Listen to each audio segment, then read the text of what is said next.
1 week pa lang guys ang nakakaraan, oh. Ang lalaki na nila. Kaabang-abang na naman. So excited na. 3 months pa guys. Ang aabangan natin. Para sa ating jujube.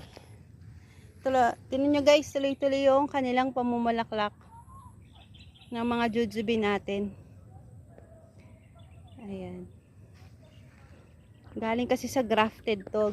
Grafted na jujube. Tingnan nyo guys. Ang dami niyang bunga.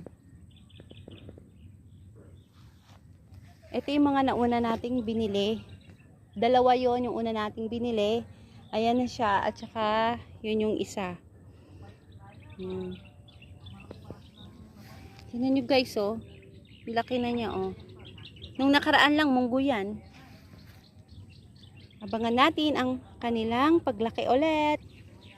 I-update ko kayo guys sa kanilang pagpapalaki ng ating Taibao jujube. Yan lamang guys ang update natin.